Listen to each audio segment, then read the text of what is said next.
ခုဆက်ပြီးကျွန်တော်ဆန်းပြမှာလေးရကြတော့ကျွန်တော်တို့လက်ရှိအသုံးပြုနေတဲ့ CCTV ကင်မရာတွေ receiver set တွေ hard disk တွေသူတို့ဒီ power ဘယ်လောက်ထိလိုအပ်လဲပေါ့တနည်းအားဖြင့်ကျွန်တော်တို့သုံးနေတဲ့ ampere 2 ampere 5 ampere ဆိုတာဒီလုံလောက်ရဲ့လားဆိုတာလေးကို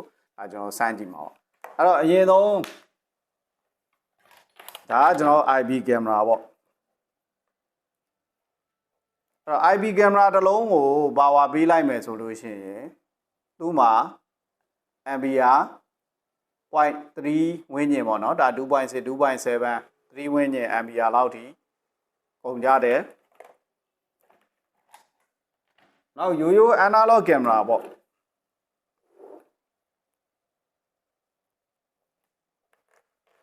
ရိုးရိုး analog ကင်မရာတစ်လုံးမှာဆိုလို့ရှိရင်တော့သူ့ရဲ့ ampere သုံးနိုင်တဲ့နှုန်းကIP ထက်ဆိုင်ရင်တော့ပို့ပြီးတော့နည်းတယ်လို့ပြောလို့ရတာပေါ့နော်နောက်ဒါပေမဲ့ကျွန်တော်တို့ကဒီကင်မရာတွေကကြတော့ full color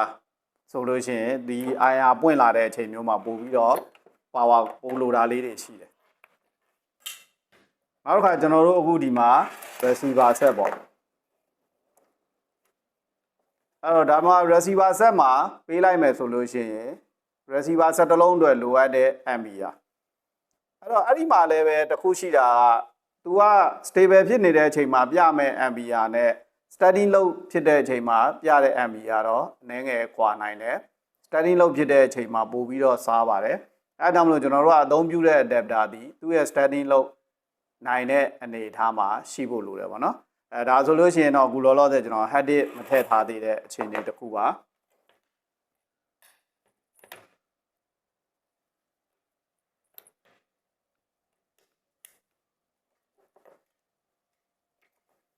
โอเคဒါကကြတော့ကျွန်တော်တို့ hard disk ထည့်ပြီးတော့ run တဲ့အခြေအနေတစ်ခုပေါ့ဒါကလည်း normal hard disk setting အနေနဲ့ပဲသွားတာပဲရှိသေးတယ်ကျွန်တော်တို့ဒီမှာ CCTV ကင်မရာတွေတက်ဆင်ပြီးတော့လုံးနဲ့ run တဲ့အချိန်မှာဖြစ်လာမဲ့ ampere လုံးတွေကလည်းရှိနိုင်သေးတယ်ပေါ့နော်โอเคအဲ့တော့ဒါလေးရှိခြင်းအပြင်တော့ကျွန်တော်တို့ကကိုသုံးနေတဲ့ set တွေမှာဘယ်လောက် ampere လောက်သုံးရမလဲဘယ်လောက်power စားတယ်ဆိုတဲ့ဟာကိုတစ်ခုချင်းစီကျွန်တော်တို့ကလက်တွေ့စမ်းသပ်ပြီးတော့သိနိုင်တာပေါ့နော်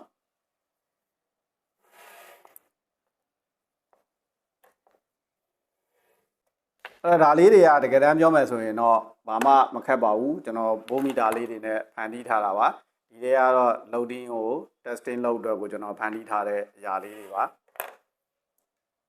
နောက်ပိုင်းမှာဒါလေးတွေကိုဘယ်လိုပြုလုပ်ထားတယ်ဆိုတာလေးတွေလည်းကျွန်တော်ဆက်ပြီးတော့ဖော်ပြပေးပါအောင်မယ်